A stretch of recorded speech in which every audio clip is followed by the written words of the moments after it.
قال رب اشرح لي صدري ويسر لي أمري واحلل عقدة من لساني يفقهوا قولي والصلاة والسلام على أشرف المرسلين سيدنا ومولانا محمد صلى الله عليه وسلم وعلى آله وأصحابه وسلم.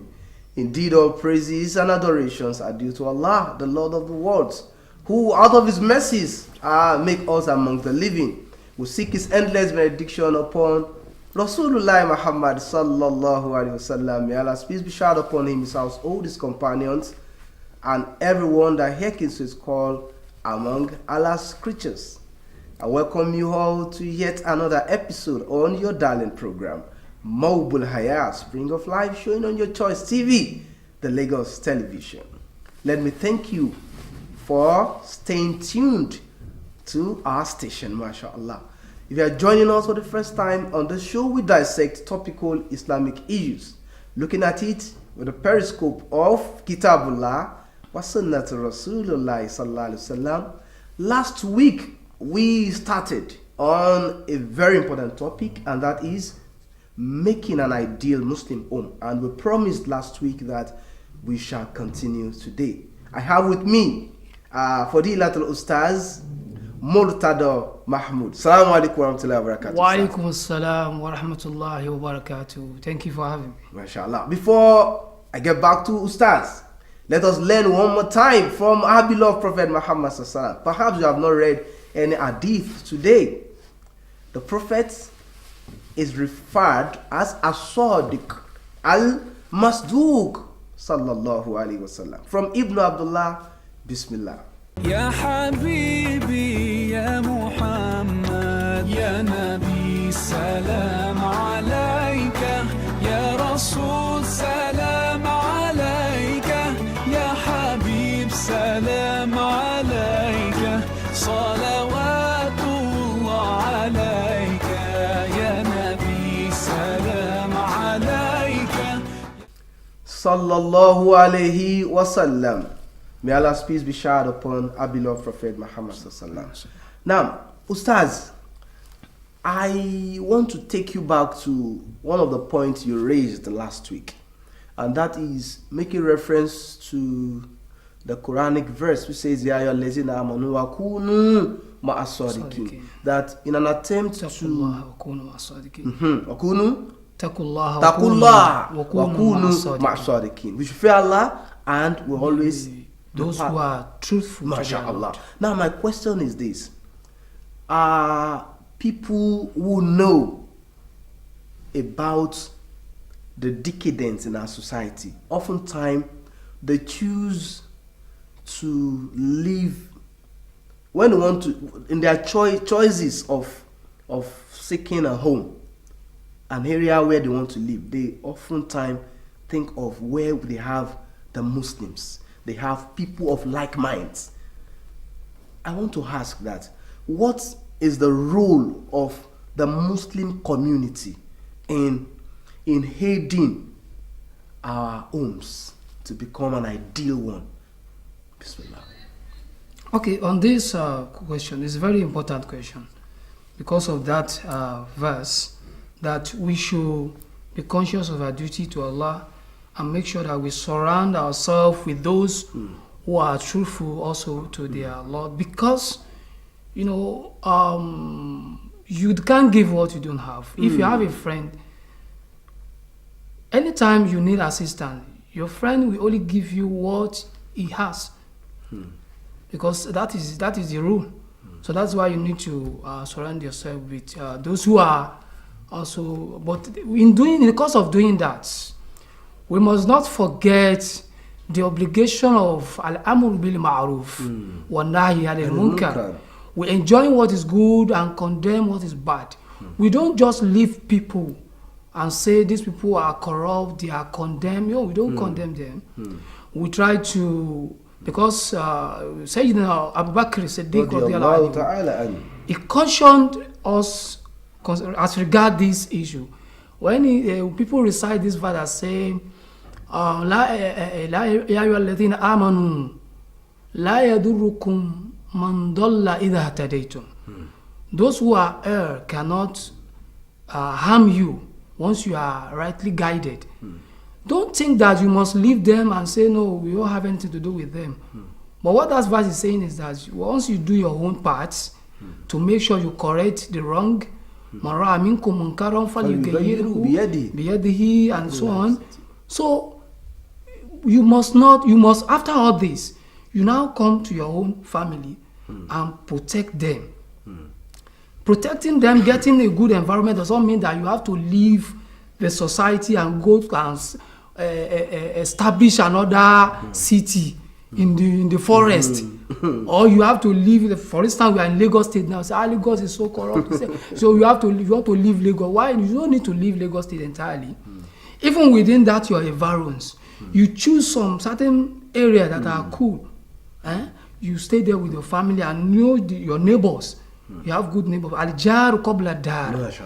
The neighbor first before the house. So once you are able to do all this, then you are safe with your family. Then you do your duty to the society, enjoying what is good, because you need to protect your family and yourself from the evil of society. You cannot say, I'm doing dawah. This happened to most of our du'ats, our great scholars. Some of them, they are busy teaching people the religion of Islam, and they neglect their own family. And before Almighty Allah will ask you about the students you are teaching, your mentees, He will first ask you about your home. That's the first thing. Yourself, your home. So that's your first duty. You must make sure you do it, so that your case will not be like someone who is going to another people's roof, want to go and extinguish fire while his own roof is on fire. So that is what we are trying to bring out from that verse, that we make sure we protect our family. In the course of doing dawah, correcting the wrong, our family too, we should make sure we protect them, keep them in a safe, at least relatively safe environment, because nowhere is safe now. But some places are safer than the other. So may Allah assist us. Now, Ustaz, since we are talking about the home, I said something related to that last week, but I want to bring it up again because this is reality. You find in a home where there are always disagreements over how to uphold certain tenets of the religion. And perhaps some men are not in charge in their homes. And if they are not, perhaps the husband will attend some halaqot where he has gotten some pristine knowledge. And when you want to implement it in your home, the wife will be the hindrance in actualizing it. Or perchance we have the woman, she's the lady, she's the one going out to seek for such knowledge.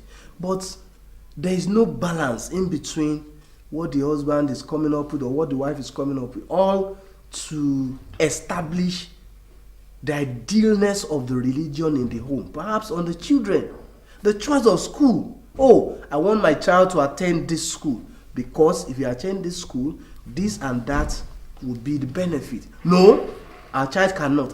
When we have disagreements with this, how do we resolve it? So, this is a very critical issue. It happens in many homes today. Absolutely. And it affects the children a lot. That's it. So, and first thing we need to realize is this. We start from the foundation. From the foundation.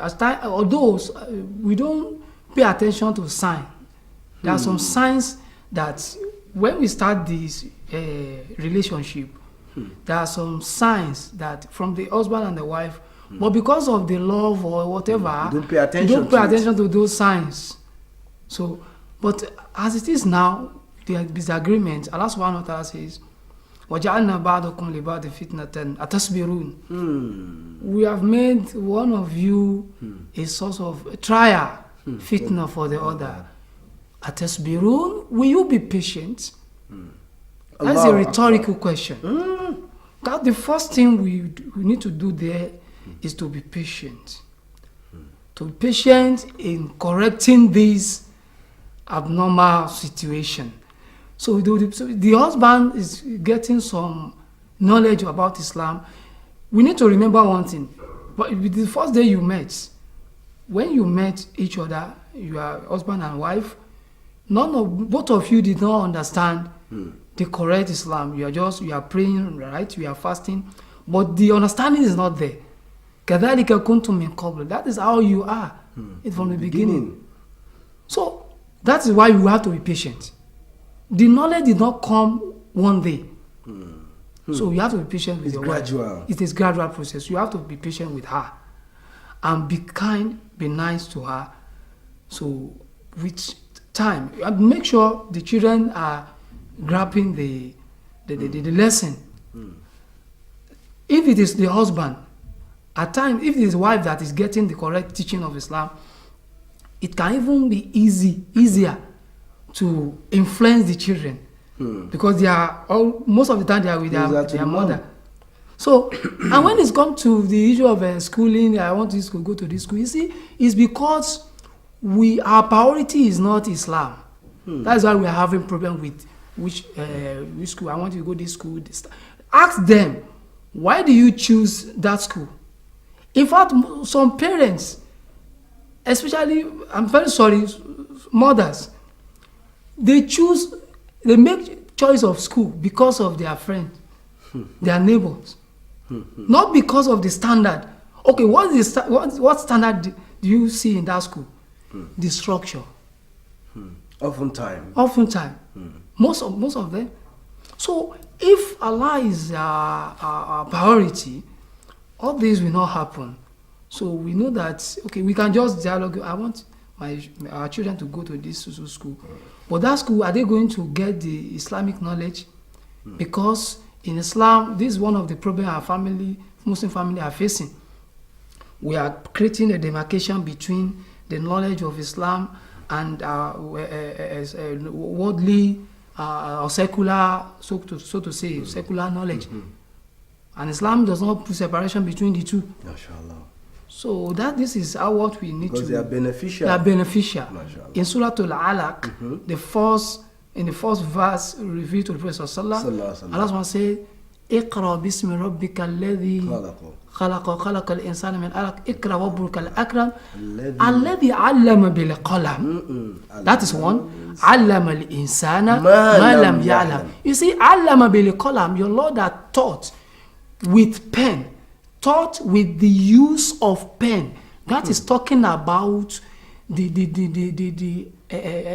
secular knowledge, the observable knowledge. The observable knowledge. Alam al-insan malam ya'lam is talking about the divine knowledge, the revealed knowledge, the knowledge you cannot acquire by your own reasoning. But that alam bil qalam is talking about this the observable knowledge, the one we can acquire, the scientific one. Yes. That is alam bil qalam.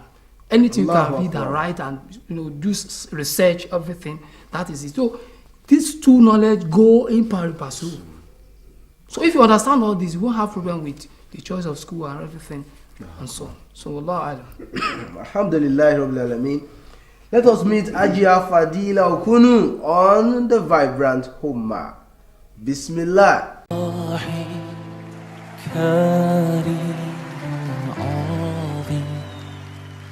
عظيم حليم حكيم متين أعوذ بالله من الشيطان الرجيم بسم الله الرحمن الرحيم Assalamu alaikum wa rahmatullahi wa barakatuh. You are on to Vibrant Ummah on Spring of Life, and I am Fadila Okunu. Do you just eat meat and fish as your protein source? Today we shall examine the different protein sources and the need to diversify protein in our diet. Bismillah.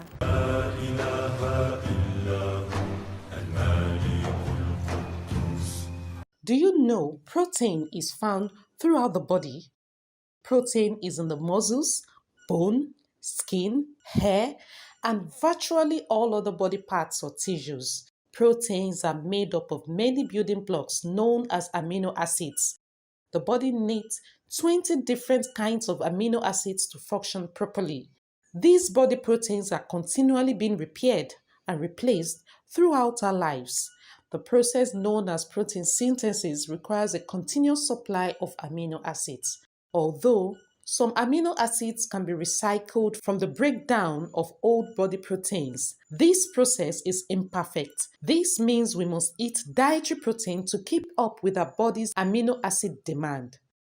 How much protein is an individual expected to consume in a day? The Food and Agriculture Organization of the United Nations recommended a minimum per capita daily protein intake of 53.8 grams, with a global daily intake of 64 grams. However, in Nigeria, protein per capita daily consumption is below the bar on the global scale, with a consumption of 45.4 grams, according to the Nigerian Protein Deficiency Report 2020. High cost of protein sources like fish, meat, and eggs, and lack of knowledge of good food choices may be responsible for the low consumption of protein in Nigeria. Protein deficiency can cause loss of muscle mass, leading to fatigue and weakness. Inadequate protein intake can lead to dry skin, brittle nails, and stunt growth in children. Varying our protein intake from different protein sources can provide the body with all essential amino acids. You can choose from animal or plant protein sources. These include beef, poultry, fish, eggs, dairy, soy, nuts, seeds, and beans.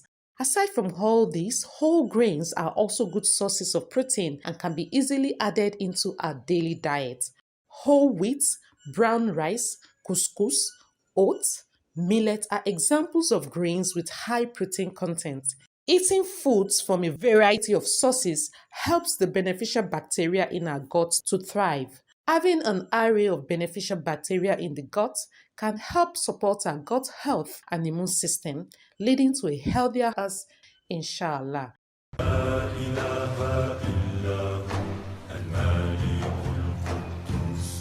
Alhamdulillah, some have food but cannot eat. Some can eat but have no food. May Allah grant us the strength and the finances to eat right. Assalamu alaikum wa rahmatullahi wa barakatuh. كريم عظيم عليم حليم حكيم متين. Ajia Fadila Okunu for that beautiful presentation. I still have with me Ustaz Mahmoud Murtada, mashallah. Now, Ustaz, let me ask this question. At times when we have a vision, the vision guides us right towards a particular aim. Let me ask you, what do we stand to gain in making our homes an ideal Muslim home in this world and in the hereafter? What we are trying to gain, we can understand this from the Quran. Allah subhanahu wa ta'ala says, كنتم خير أمة أخرجت للناس تأمرون بالمعروف وتنهون عن المنكر. So that is one. Secondly, in another verse, I think Surah Al-Qasas, Allah subhanahu wa ta'ala says, وابتغ فيما أتاك الله دار الآخرة ولا تنس نصيبك من الدنيا واحسن كما أحسن الله إليك ولا تبغي الفساد في الأرض إن الله لا يحب المفسدين. If you juxtapose these two verses together, the first one is talking about خير ummah. This ummah of Prophet Muhammad sallallahu alaihi wasallam. We have two ummah. Ummah to da'wah. All the people on the earth at this time, right from the time Prophet Muhammad was sent until the last day, they are ummah to Muhammad. That is general. But specific, those who answer the call, they are the khairu ummah, the best nation. That khairiyya, best, is what we are trying to achieve. That best, khayr ummah. That is why it is ideal. It should be a good example to emulate. So that's why we need to check ourselves. Are we the khairiyah? Do we have the khairiyah now? Are our family a good example, good examples for people to emulate today? If we see that we have not attained that position, then the struggle continue. And I'm very sure we've not attained that level. We are still struggling because of our negligence and because of the society, the evil in the society, but our negligence too, our own. So that is what we are trying to achieve, the khairiyah, the best that we've shown to people. We bring out for people. We bring them out for people ta'muruna bil ma'ruf, that you enjoy what is good. وَتَنْهَوْنَ عَنِ الْمُنْكَرِ, and you forbid something that is bad. Are we enjoying what is good in all spheres of life? And to enjoy what is good, you must be be doing it. لا تنهى عن خلق وتأتي مثله. You can't be forbidding an attitude while you yourself you engage in it, deep into it. So that is it. And by doing this, another target is that the second verse, which I read, that we put our akhirah first. This word is a means to achieve the akhirah. It's not the end. We are eating to live, to do the needful, to perform our duty to Allah. We are not living to eat. But things have turned us upside down. Reverse is the case now. Many people, many Muslims today, they are living to eat. Instead of eating to live a good life, a Muslim life, the best life that Allah subhanahu wa ta'ala and the Prophet want us to live for others to emulate. So that is our target. And that is why we still need to do more. We are not doing enough. We are not doing, when we look at the Muslim home, majority of us are not doing well. Even in this secular life, this thing, worldly life, we are struggling. Are we doing better? We are not doing good in religion, even because of this. Is it because of this world? That's why you neglect your akhirah. Even in that worldly life, you are not doing well. So this is very bad, and the result is that will be the result.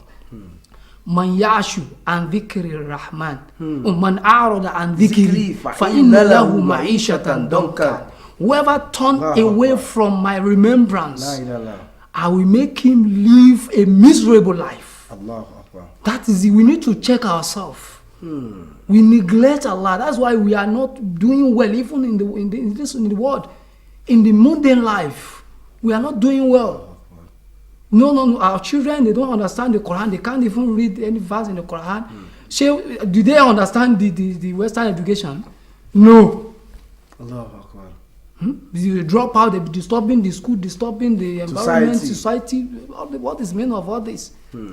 We should return to Allah. We go back to Him, so that we will be restored. Our home will be restored, and we have the akhirah.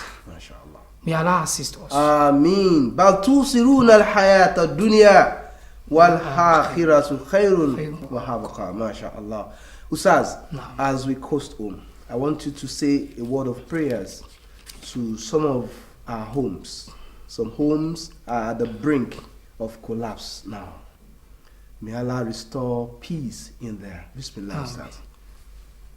Allah subhanahu wa ta'ala revealed in the Quran many prayer, supplication, verses that we can use to supplicate for our home, for our children. One of it is in Rabbana, Rabbana hablana min azwajina wa dhurriyatina qurrata a'yunin وَجَعَلْنَا لِلْمُتَّقِينَ إِمَامًا. I want to urge every one of us to recite this verse for our children, always in after our salat, in our prayer, in Surah Al-Furqan, chapter 25, verse 74. رَبَّنَا, O our Lord, هَبْ لَنَا مِنْ أَزْوَاجِنَا وَذُرِّيَّاتِنَا قُرَّةَ أَعْيُنٍ. Give us from our wives and our offspring the joy of our eyes, the joy of our eyes, وَجَعَلْنَا لِلْمُتَّقِينَ إِمَامًا. And make us leader among those who are guided. Make us leader in goodness. رَبَّنَا هَبْ لَنَا مِنْ أَزْوَاجِنَا وَذُرِّيَّاتِنَا قُرَّةَ أَعْيُنٍ وَاجْعَلْنَا لِلْمُتَّقِينَ إِمَامًا وَاجْعَلْنِي مُقِيمَ الصَّلَاةِ وَمِنْ ذُرِّيَّتِي رَبِّ اجْعَلْنِي مُقِيمَ الصَّلَاةِ وَمِنْ ذُرِّيَّتِي. May Allah answer our prayer and restore our home and restore our life. Jazakumullahu khairan, Ustaz Murtada Mahmoud, mashallah. We thank you most sincerely for being our guest. Like I used to say, each time we part, that my Lord said, "Wa intahuduni matallahi la tusuha innal insana lazalumun kafar." If you attempt to number the favors of Allah in your life, you won't be able to count them. Why not look at those favors He has done for you and tread carefully on those ones you are still expecting? Allah is always there for you. Till we meet again, I remain yours sincerely, Qasim Uyekule Salahuddin. Assalamu alaikum wa rahmatullahi wa barakatuhu.